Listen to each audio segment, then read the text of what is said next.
Blend, perpetual lending with NFT collateral.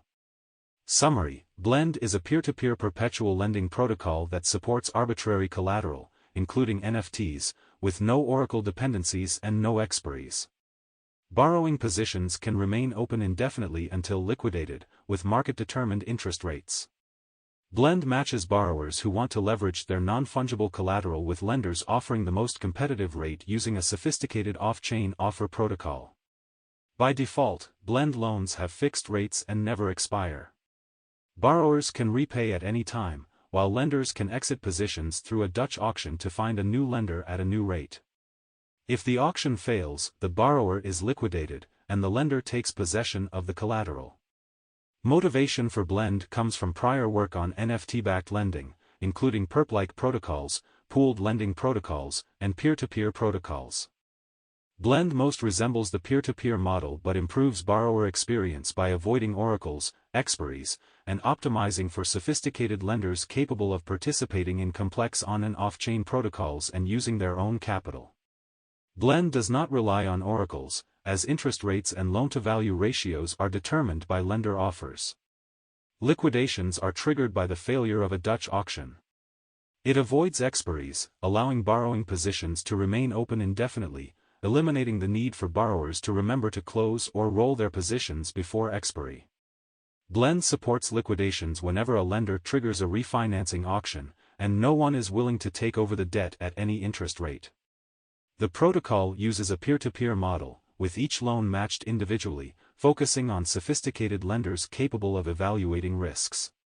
The mechanism of Blend starts with a simple peer-to-peer fixed-rate lending protocol and gradually adds adaptations for gas-efficient rolling and market discovery of floating rates.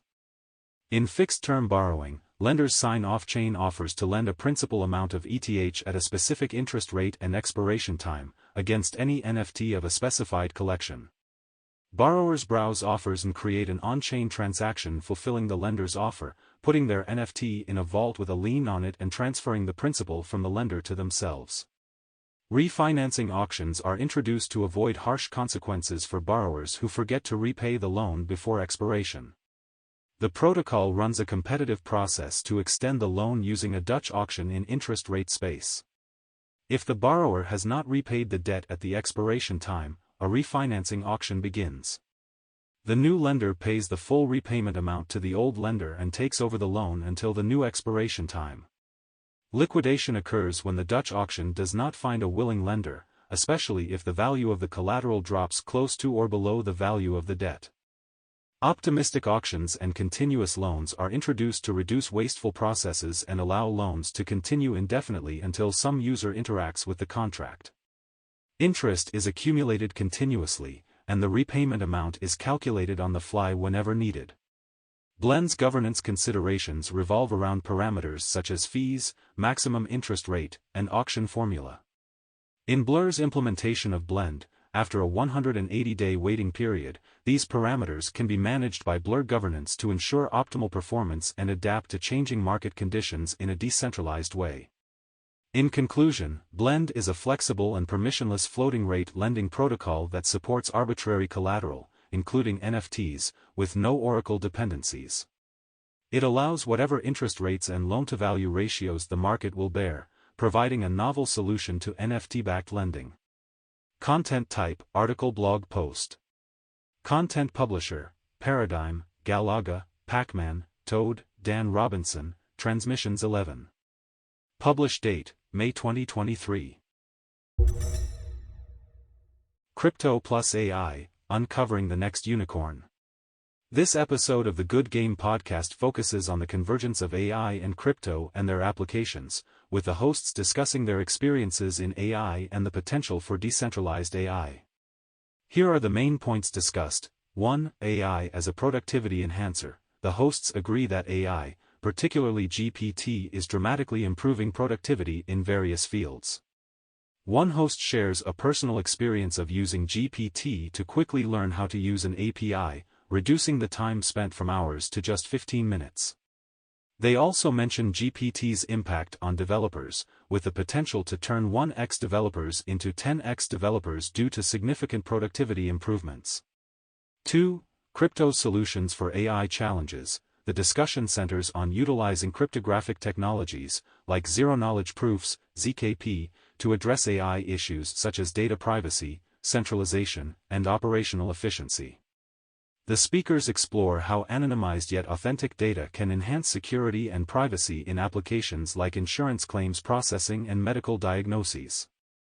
3. Decentralized compute for AI. The participants discuss the potential of using decentralized compute for AI, especially in the context of training large models.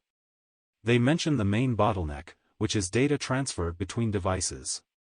The discussion highlights 3 key issues with decentralized compute for training. Data transfer bottleneck. Transferring massive amounts of data between devices can cause latency and lower throughput.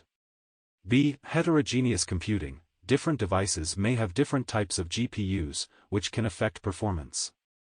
C. Idle GPU utilization. Decentralized compute aims to use idle GPUs from consumer-grade devices, but these GPUs might not be optimized for AI, leading to a loss of efficiency. 4. AI music and IP rights. The discussion explores AI-generated music and its impact on intellectual property rights, using a recent controversy involving a viral song resembling Drake and The Weeknd's music. Participants examined challenges such as determining music ownership and compensating artists in an era of easily created music. 5. Addressing AI-generated content authentication using digital signatures and ZKPs. The growing prevalence of AI-generated content, such as deepfakes, necessitates content authentication. Digital signatures and ZKPs are suggested for verifying content, especially videos and audio. Digital signatures confirm content originates from the creator, while ZKPs ensure that modified content still derives from the original without revealing it. These technologies collectively enable various content authentication methods. 6. AI, blockchain, and privacy intersection in WorldCoin and identity. WorldCoin, by Sam Altman, seeks to establish a single digital identity system using iris scans. Balancing user privacy with unique identity confirmation is challenging. The proposed solution employs zero-knowledge proofs and machine learning models. Users run the model on their device, and ZKPs verify the correct model usage, preserving iris scan privacy while ensuring consistent identity generation. This demonstrates the convergence of AI, ZKPs, and blockchain in secure, privacy-preserving digital identity solutions. 7. Decentralized AI debate. The hosts underline the importance of AI decentralization, comparing it to decentralized money, finance, and social networks. They advocate for unbiased data and collaborative training to address AI bias, but disagree on decentralized compute's effectiveness. Suggested decentralization methods include open-sourcing models and using decentralized compute. 8. AI agents and crypto connections. AI agents, autonomous software capable of thinking, reasoning, and task execution, are distinguished from AI models like ChatGPT with plugins. Crypto enables AI agents to conduct transactions, hire other agents, and interact with specialized AI agents, necessitating a decentralized payment system. 9. AI and crypto blockchains relationship can foster breakthroughs in decentralized social networks and games, as they offer AI agents unrestricted access. This could result in hyper-financialization and new, generation-defining experiences in these spaces. 10. AI agents can enhance user experiences on social networks and games through content curation, answering questions, and summarizing events. While AI can improve gaming experiences, it may also contribute to polarization and misinformation. The discussion also highlights the potential use of blockchain and digital signatures to authenticate content in a post-AI world. Content type, podcast interview. Content publisher, Good Game Podcast. Publish date, May 2023. The Single Shard Thesis, Logan Jastremski. Summary. In this episode of 0x Research, the guests interview Logan Jastremski and discuss how parallelizable, high-throughput blockchains are the solution for achieving scalable crypto products. Here are the main points discussed. 1. High-throughput thesis. Logan Jastremski, Frictionless Capital co-founder, emphasizes his investment thesis on high-throughput blockchains such as Solana, Sway Aptos, and the Cosmos ecosystem for mass user adoption. He highlights the gap between current on-chain metrics and Web 2.0 platforms, asserting that only high-throughput architectures will enable scalable applications for widespread adoption. 2. Backpack and XNFTs, Executable NFTs. Jastrzębski talks about Backpack, a portfolio company of frictionless capital, and their development of executable NFTs, XNFTs. Armani Ferrante, the technical brain behind the Anchor framework for Solana, is also the co-founder of Backpack. The company aims to tokenize code in a way that it can be executed, enabling developers to create applications that interact natively within a wallet. XNFTs are the first step in creating a more seamless user experience, allowing users to interact with applications directly inside their wallet. Jastrzębski believes that XNFTs are a Trojan horse for Backpack, which is driving innovation in the Solana ecosystem. 3. Full node costs, decentralization, and security. The conversation starts with the cost of running full nodes and how light clients could impact the debate around security and decentralization. The speaker believes that as long as one full node exists, the state of the blockchain can be recovered. They also discuss how Solana is not trading off decentralization for performance and has optimized for user experience. The speaker appreciates Solana's focus on users and thinks that a slightly higher hardware class is acceptable. 4. Token economics and monetary policy. The discussion then moves to the token economics of Solana, SOL, and its current inflationary nature. The speaker explains that Solana has prioritized users and mass adoption, and once a critical tipping point is reached in terms of on-chain transactions or users, it could either be deflationary or slightly inflationary. They also emphasized the importance of a stable and predictable monetary policy for a blockchain project, while noting that Solana's long-term goal is to have a 1.5% inflation rate. The conversation also touches on how having a token that functions as a form of money at the base layer could help in building an ecosystem on top of the blockchain. 5. The importance of parallelization and fee isolation in blockchains. The speaker argues that single-threaded virtual machines, like the Ethereum virtual machine, will struggle in the long run due to their lack of parallelization. Modern computing systems are designed with multiple cores to take advantage of parallelization, so a blockchain that doesn't leverage this technology would be at a disadvantage. The speaker is excited about Layer 2 solutions that enable parallelization and fee isolation, which can improve user experience and scalability. Examples of ecosystems that enable parallelization include Solana, SEI, and newer projects coming out of Silicon Valley. 6. Isolated fee markets and their benefits. The speaker highlights the recent example of the Backpack NFT drop on Solana, which showcased the effectiveness of isolated fee markets. In this case, only the NFT mint contract experienced slightly elevated fees, while other transactions on the network were not affected.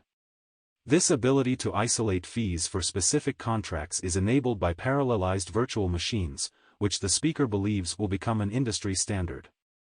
Blockchains that do not have isolated fee markets will struggle with increasing fees, prompting users to turn to Layer 2 and Layer 3 solutions. The speaker believes that projects like Solana, SEI, and Aptos are pioneering this approach, which can enable more scalable and user-friendly blockchain ecosystems. 7. App chains and sector-specific chains. The discussion highlights the possible advantages of app chains and sector-specific chains for user experience, using the Say project as an example of tailored consensus algorithms. As applications develop and become more composable, new unexplored opportunities may arise. However, the speaker notes that many projects may not need this level of customization and could be misguided in pursuing it. 8. Solana's mobile expansion and ecosystem success. The panelists express enthusiasm for Solana's Saga phone, designed for mobile-first user experiences. They stress the importance of mobile-focused strategies, highlighting Solana's ecosystem growth through a thriving community, high throughput potential, and decentralized products like DePIN. Additionally, they mention Layer 2 privacy solutions in development for the platform. Content type, podcast interview.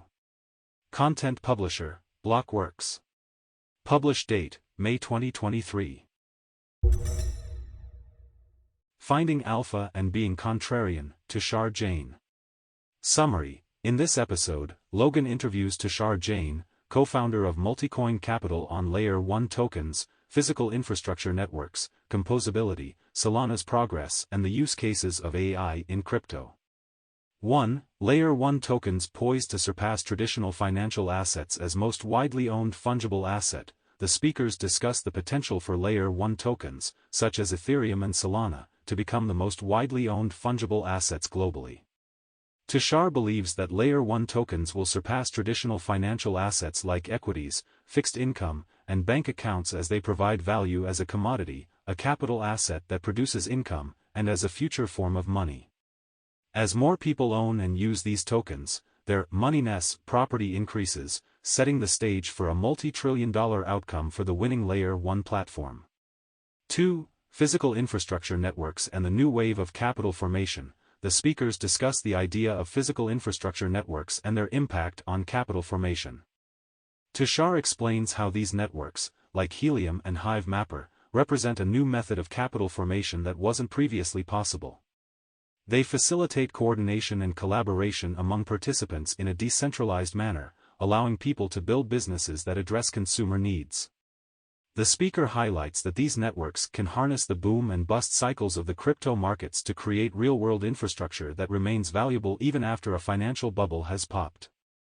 This new wave of capital formation has the potential to lead to more businesses, wealth generation, and real-world use cases that provide tangible value to users. 3. Composability as the key factor in Layer 2 blockchain solutions. The speakers discuss the significance of composability in Layer 2 blockchain solutions. They agree that composability is the magic sauce that makes blockchains effective and enables users to interact without facing barriers. They also discuss how breaking composability can affect the entire system, as it will be limited by the throughput and latency of the lowest common denominator, the connecting fabric. The conversation emphasizes that composability should be preserved at a high cost, and as the number of users and applications increase, it will become more apparent that composability is a crucial aspect of blockchain systems. 4. Solana's stability and scalability attracts developers seeking to focus on building products. The speakers discuss the decision of some developers and entrepreneurs to build on Solana due to its stability and scalability. One example given is the company Hive Mapper, which chose Solana over Ethereum because of its high throughput, decentralization, and cheap transactions. The developers appreciate that Solana allows them to focus on building products and addressing real business problems without having to worry about the underlying blockchain infrastructure. The conversation also emphasizes that a commercial objective should be the primary focus for entrepreneurs, rather than satisfying an ideological desire or aligning with a particular community. 5. Tokenization and collaboration to drive next stage of AI evolution. The speakers discuss the future development of AI models. Tushar believes that the next step in AI evolution will not come from utilizing publicly available data, but from humans deliberately training the models to become smarter. Professionals from various fields, such as architects, designers, lawyers, and accountants, will work together to train AI models, and they will want to own a piece of the resulting value created by these improved models. This is where tokenization and capital formation come into play. Tokens can be used as a new coordination technology to enable collaboration among people who might not have been able to organize and work together otherwise. As these professionals contribute to the development of smarter AI models, they will gain ownership in those models through tokens, creating a new form of capital. This process will lead to a smarter model that can automate more human labor, ultimately increasing overall wealth in society. Content type, podcast interview, content publisher, Logan Jastremski podcast, published date, May 2023. Do you need to think twice before res-taking your assets? Summary: the Unchained podcast episode features a discussion on Ethereum staking and res-taking landscape, with Sri Ram Kannan, founder of EigenLayer, and Konstantin Lomashuk, co-founder of P2P.org and Lido. Here are the main points discussed. 1. Post-Shanghai upgrade. Ethereum's successful proof-of-stake transition through the Shanghai upgrade allows staked Ether withdrawals, leading to a more comprehensive system with incentive mechanisms and EVM programming. Staking developments include liquid staking, DVT, and eigenlayer, but challenges like decentralization, white labeling, and MEV remain. Speakers emphasize democratization and broader participation in the Ethereum network. 2. Eigenlayer. Eigenlayer is a new development that allows developers to build general-purpose systems on top of Ethereum's security, offering a more flexible and open innovation landscape. It allows users to opt in to new services built on top of Ethereum, including new chains, oracles, data availability, data storage, and other distributed systems. Eigenlayer broadens the scope of Ethereum by allowing users to create their own layer, similar to Polkadot's parachain model. However, Eigenlayer differs in its opt-in nature, allowing users to choose which services they want to run on top, as well as its ability to support a wider range of distributed systems. 3. Risks and rewards associated with staking and res-staking. The speakers discuss the concept of staking as a mechanic where a person or a protocol locks capital for some time, performs some tasks, like running a node, and receives rewards. Risks associated with staking vary depending on the protocol being used, and include slashing or losing rewards in edge cases. The conversation highlights that validation risks are fundamentally different from DeFi risks, as they are more tightly constrained and can be minimized by running better protocols and distributed validator groups. 4. Eigenlayer as a universal validation marketplace. The speakers clarify that Eigenlayer is not a DeFi protocol or a liquid token, but a universal validation marketplace. It is envisioned as a platform where users can participate and get validation for many different things, including oracles, bridges, and other distributed systems. Eigenlayer aims to be a neutral platform, allowing projects to select specific validators and not necessarily use the same validators as Ethereum. The platform is expected to bring a free market dynamic to the staking process, with both stackers and validators having their own subjective preferences that meet and merge to create the market. 5. Eigenlayer and customizable security. Eigenlayer is described as a marketplace for decentralized trust. It allows services building on top of it to make their own judgment on validator selection and decentralization requirements. The protocol itself does not take a position on grading validators, remaining neutral and accepting all staking. By providing customizable security, Eigenlayer enhances expressivity in the free market, allowing different protocols to determine their own risk profiles and validator requirements. 6. Liquid and superfluid staking. Enabled withdrawals foster a competitive liquid staking market, improving lending rates and decentralization. Superfluid staking, currently unattainable on Ethereum but possible on Eigenlayer, involves staking in an app first and using the derivative for protocol staking, maximizing yield cascades across Ethereum, liquidity provisioning, and Eigenlayer. The conversation also covers potential attack vectors for Eigenlayer and liquid staking, focusing on smart contract vulnerabilities and unexpected composability issues. A two-tier system can mitigate Eigenlayer risks, while liquid staking risks arise from code complexity and potential smart contract bugs. 7. Eigenlayer's approach to delegation and alignment between delegators and operators. Eigenlayer takes a purist view, similar to Ethereum, where it doesn't provide any assurance of operators. Delegation and trust are the responsibilities of the users, and they need to delegate only to those they trust. Eigenlayer's design is out of scope for providing any assurances, and it doesn't have any delegation incentives built in. Delegation incentives are expected to be developed by the free market, and Eigenlayer allows users to specify who they're delegating to. This keeps Eigenlayer as close to the Ethereum protocol as possible. 8. Lido's role and risks in liquid staking. There have been concerns that Lido could become a governance layer for Ethereum. Lido is working on mitigating this risk by researching a feature called dual governance, which allows them to give permission to upgrade the smart contracts connected with staking. This feature, if implemented, would provide users with the power to stop any potential upgrade that might pose a threat. Content type, podcast interview.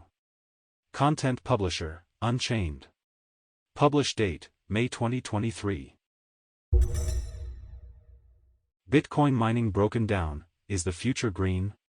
Summary: Ash Bennington is joined by Fred Thiel, the CEO of Marathon Digital, to discuss the current state of the Bitcoin mining industry. They explore the industry's performance following a turbulent year and examine growing concerns regarding its environmental impact. Here are the main points discussed. 1. Growth and expansion of Bitcoin mining. The interviewee, Fred Thiel, CEO of Marathon Digital, discusses the current state of the Bitcoin mining business, highlighting that the global hash rate is up by 23% year-to-date. The increase in hash rate indicates that more miners are joining the industry, primarily driven by the uptick in the price of Bitcoin. Thiel also mentions that Marathon Digital is growing its capacity by about threefold over the previous year. Furthermore, he talks about the upcoming Bitcoin halving event, which will reduce miners' rewards by 50%, and the potential impact on the industry. 2.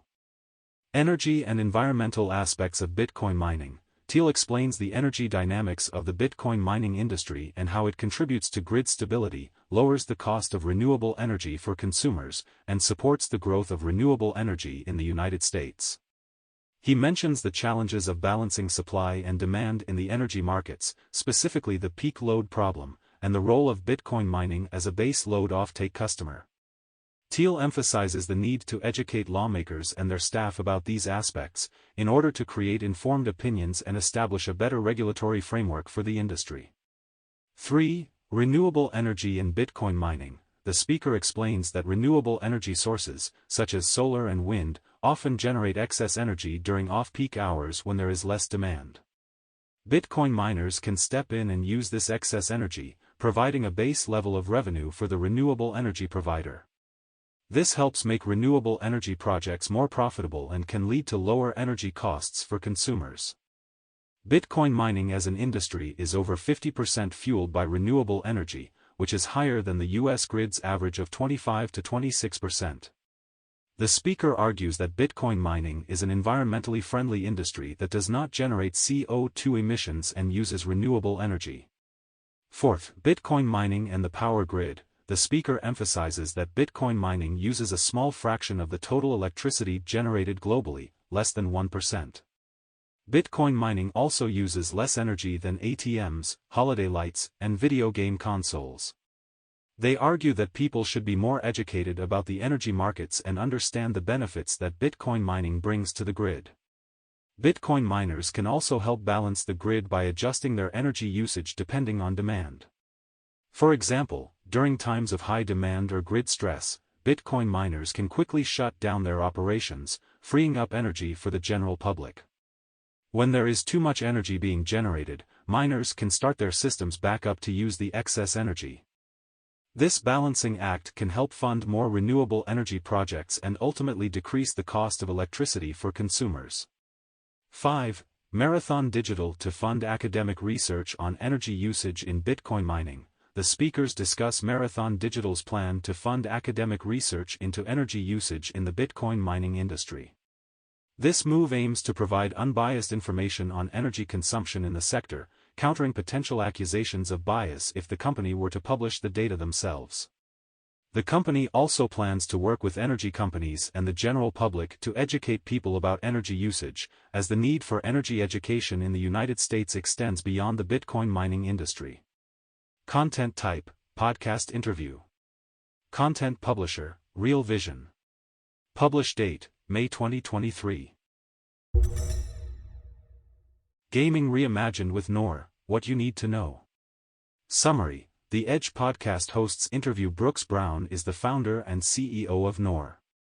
Here are the main points discussed. 1. Revolutionizing stagnant video games with unique concepts and real consequences. The speakers address the need to rejuvenate the video game industry with innovative ideas, such as introducing real consequences like meaningful digital deaths. This approach aims to combine gaming with metaverse or Web3 elements, potentially transforming gaming platforms' future. 2. Reviving gaming integrity, learning from professional sports. Speakers highlight gaming industry flaws and suggest learning from professional sports to restore fair play. They criticize game monetization, with microtransactions and paywalls that compromise experience and fairness. The speaker argues that business aspects have damaged gaming. By adopting sports-like monetization models, focusing on ticket sales, broadcast rights, merchandise, sponsorships, and secondary markets, gaming could separate from current incentives, allowing better game development, skill, fun, and engagement. 3. NOR platform, transforming esports with metagaming. The key point is the development of the NOR platform aiming to revolutionize esports with large-scale, profitable metagaming. The speaker notes the current esports economy is unstable and unintentional, with teams dependent on game developer companies. The NOR platform proposes a fantasy games platform using video games as a loss leader, enabling players to engage in a profitable metagame independent of developers. This model supports metagamer freedom and creativity while opening up opportunities for third-party tools and analytics, fostering a sustainable, engaging esports industry. 4. City metaphor for gaming platform economy. The discussion highlights the city metaphor as a visualization of a gaming platform's economy, emphasizing its interconnected nature, akin to real-life cities like Manhattan. The concept represents player lands, stadiums, and other elements interacting within the platform, allowing players to engage in the metagame through tournaments, investments, and collaboration. The city metaphor aims to provide an immersive experience, showcasing the interconnectivity and ripple effects of the platform's economy. 5. NOR ecosystem implements unique seasonal token system. The speakers discuss the innovative design of the NOR ecosystem's Fate token. The token is initially backed 1-to-1 by $1, and as the season progresses, the backing increases. This dynamic system provides a metric for the robustness of the economy, indicating whether more games or syncs are needed. Moreover, the token responds contextually to the backing level, triggering specific actions such as cashing out or token splitting at predefined backing multiples. This incentivizes players to participate actively in the ecosystem to help it grow. At the end of each season, the tokens are destroyed and the excess backing is redistributed, mainly to fund games and infrastructure. The constantly changing nature of the token design aims to prevent the entrenchment of efficiency and encourage creativity and growth in the ecosystem. 6. Embracing constant growth and innovation in gaming with tokenized virtual currency. The speakers discuss the use of a tokenized virtual currency, referred to as Fate, on a digital gaming platform. Fate is designed to be a medium of exchange within the platform, allowing players to engage with the game economy while maintaining a separation between the game world and external influences. The platform's creators aim to provide a safe and enjoyable environment for players, focusing on fostering relationships and building businesses within the game rather than promoting a gambling or get-rich-quick mentality. 7. Addressing pay-to-win and microtransactions for fair gaming. The transcript highlights the negative impact of pay-to-win schemes and microtransactions, which disrupt the trust players have in games and create an unfair gaming environment. The speakers stress the need for a level playing field, leveraging new technology like NFTs and tokens while ensuring fairness. They propose re-examining and reshaping the gaming economy to align with an egalitarian approach, emphasizing that profits can be achieved while maintaining a fair gaming experience. 8. NOR platform creates molecular game systems for smooth integration. The discussion covers NOR platform's development of versatile molecular game systems, including movement, gun, and jumping systems, for seamless integration across various games. These systems serve as a foundation for multiple game genres, allowing other developers to build their own games on the NOR platform and fostering a more open and accessible game development ecosystem. Content type: podcast interview. Content publisher: Defy Dad. Publish date: May 2023. Enterprise Blockchain 2.0, Consensus 2023, Full Panel. Summary: the discussion revolves around a discussion on enterprise blockchains, their previous failures, and their current advancements. Here are the main points discussed. 1. Challenges faced by enterprise blockchain projects. The participants discuss why previous enterprise blockchain projects have not succeeded. They point out that enterprises want to do sophisticated things with complex business models, but the lack of privacy in many blockchain models makes them unsuitable. Enterprises often turn to permissioned blockchains for privacy, but these fail due to difficulties in getting everyone to agree on their workings. Organizational models and structures that do not fit with centralized systems also contribute to the failure of these projects. 2. Advancements in enterprise blockchain projects. The participants talk about their own projects, Nightfall by EY and Casper, which aim to address the challenges faced by enterprises in adopting blockchain technology. Nightfall focuses on providing privacy through zero-knowledge proof transactions, while Casper offers flexibility and control over on-chain code and permissions. Both projects aim to make enterprise blockchains more accessible, scalable, and practical for various use cases, such as tokenizing patents, inventory management, asset management, and procurement. The discussion also covers the importance of non-fungible tokens, NFTs, and semi-fungible tokens for enterprises, which can be used for tracking assets and managing complex business interactions. 3. The possibility of a single blockchain dominating the industry. The conversation highlights differing opinions on whether the future of blockchain technology will be characterized by multiple players or dominated by a single blockchain. One speaker argues that history suggests technology ecosystems tend to become monocultures, using the example of the Internet's reliance on TCP/IP. They state that EY has made a public bet on Ethereum as the winner in the space, focusing on Ethereum's Layer 2 ecosystem and supporting technologies like Nightfall and Polygon. The opposing view suggests that there is room for multiple blockchains to thrive in various use cases, and that companies should explore different technologies as they emerge. 4. The integration of AI with the crypto economy. Both speakers discuss the potential benefits of combining artificial intelligence, AI, with blockchain technology, particularly in the context of decentralized training models. They emphasize the potential for decentralized control of AI training, which could lead to more diverse and unbiased AI systems. The conversation also touches on the potential for blockchain technology to mediate rewards and compensation for participants contributing data to train AI models. In addition to these points, the speakers mention the impact of AI on code writing, offshoring, and user interface design, particularly in the context of Web3 and large language models like GPT-4. 5. Comparison between the dot-com collapse and the blockchain industry. The speaker draws a parallel between the dot-com collapse and the current state of the blockchain industry. During the dot-com era, many companies had great ideas but no products, revenue, or cash flow. The speaker believes that the blockchain industry today faces a similar problem, as many projects lack cash flow or revenue. However, they remain optimistic because after the dot-com collapse, many successful companies emerged with practical use cases and products. They expect that the blockchain industry will also undergo a period of 20 to 25 years of growth, during which it will mature and develop practical applications.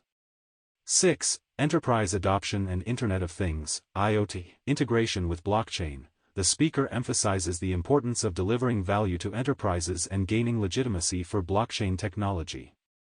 They discuss the long sales cycle and the need to explore various use cases for enterprises, while focusing on delivering a return on investment, ROI.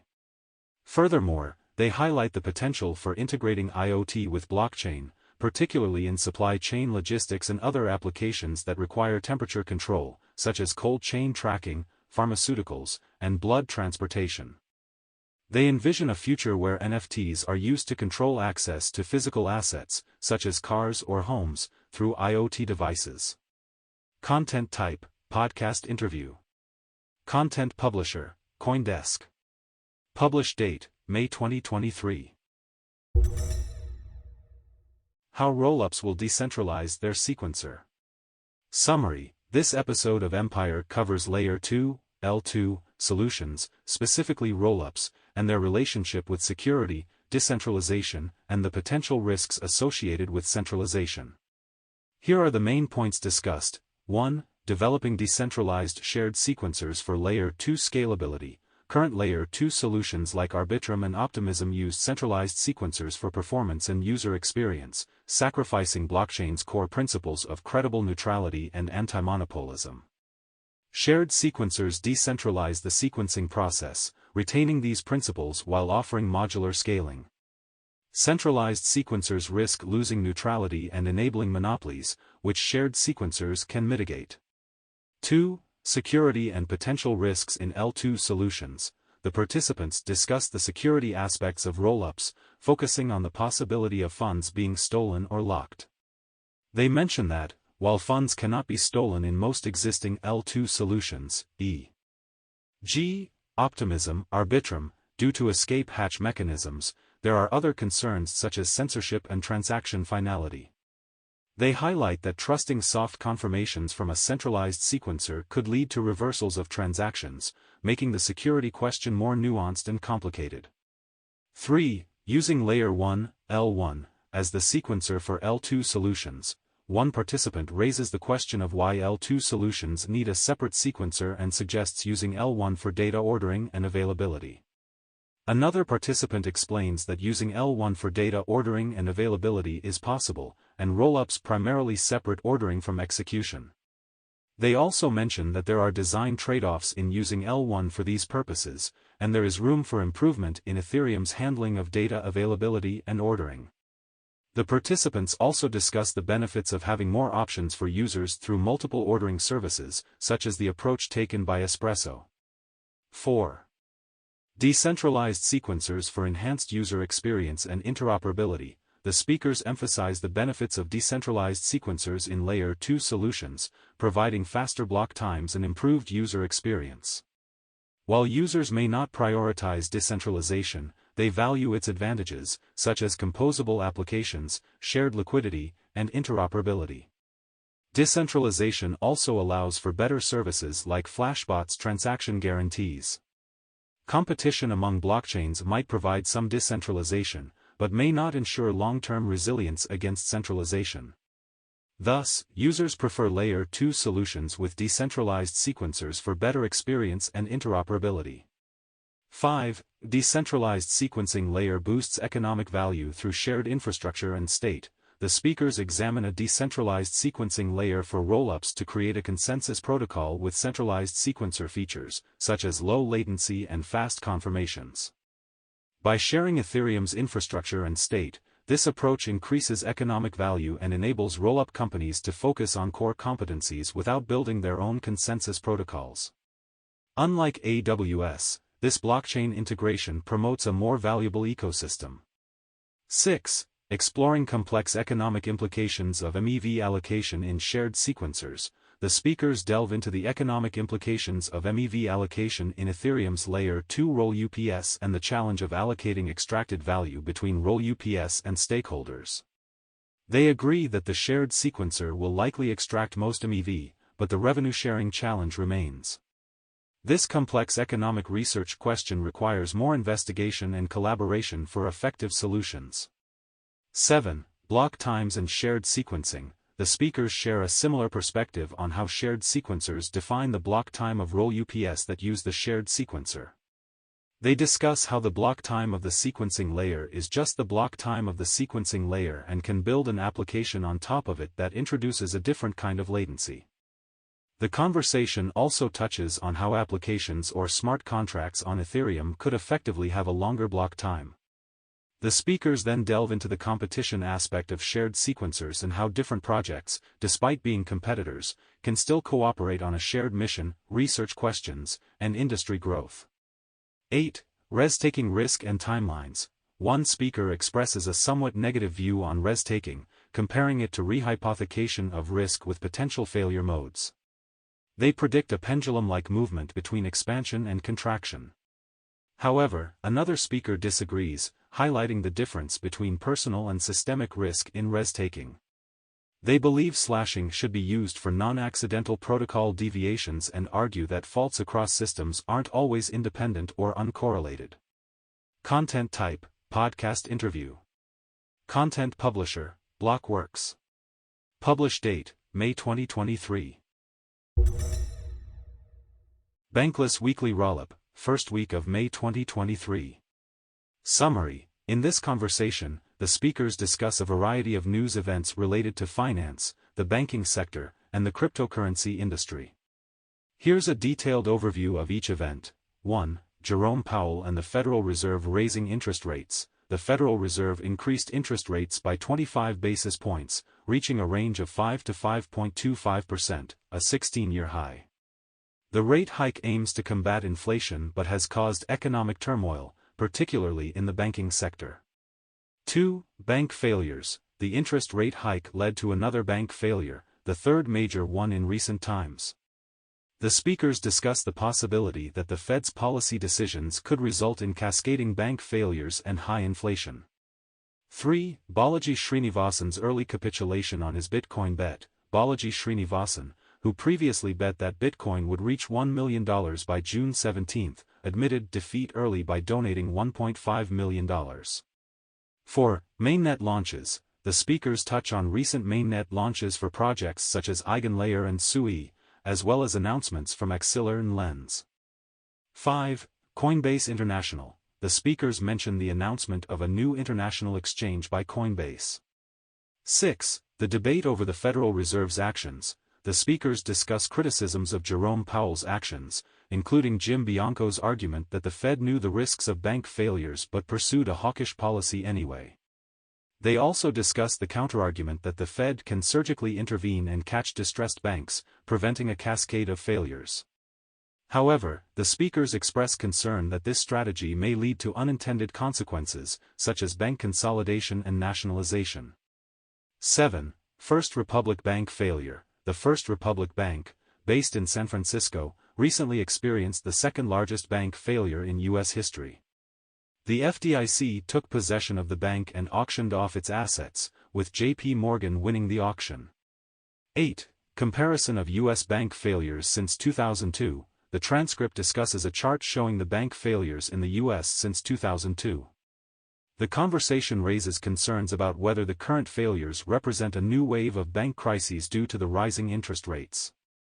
9. Arthur Hayes' take on the U.S. banking system nationalization. Arthur Hayes predicted that mid-size and small banks in the U.S. were in real trouble and insolvent. He believed the Federal Reserve would have to step in and print trillions of dollars to solve the issue. After the First Republic collapse, he thinks that the U.S. regulators decided to nationalize the banking system. 10. Balaji Srinivasan lost the Bitcoin bet. Balaji bet that Bitcoin would hit $1 million within 90 days due to a cascade of bank failures. However, he closed the bet by mutual agreement, donating $1 million to various causes. 11. Res-taking. The conversation delves into the implications of res-taking in the blockchain industry, comparing it to the emergence of MEV, miner extractable value. 12. Sway mainnet. The speakers talk about the launch of the Sway mainnet, a new Layer 1 blockchain boasting 100 globally distributed validators and a peak throughput of 300,000 transactions per second. 13. Axelar. The conversation touches on the launch of Axelar, a bridge protocol that connects Cosmos to Arbitrum. 14. Lens Layer 3. The speakers discuss the launch of the Layer 3 solution called Momoka by Lens, which offers extremely low-cost transactions for Web3 social protocols. 15. New Zaxp victim. The conversation highlights a scammer who has launched 114 dodgy meme coins in 45 days, with profits from the scam sent to the same deposit address. The speakers remind listeners that buying meme coins is a risky choice. 16. Biden's climate change tax on crypto mining. The speakers discuss the Biden administration's proposal to impose a 30% tax on cryptocurrency proof-of-work mining, expressing a negative view on the politicization of energy consumption and access. 17. Energy consumption and politicizing the energy grid. The speakers debate the politicization of energy consumption, particularly with regards to energy-intensive activities like cryptocurrency mining. 18. ERC 4337 and Visa. The speakers explain that ERC 4337 is related to account abstraction and smart contract wallets. While they do not have further information on the timeline, they acknowledge that Visa is pioneering efforts in smart contract wallets. 19. Coinbase legal battle with the SEC. The Third Circuit Court has ordered the SEC to file a response to Coinbase petition within 10 days. Content type, podcast interview. Content publisher, Bankless. Publish date, May 2023.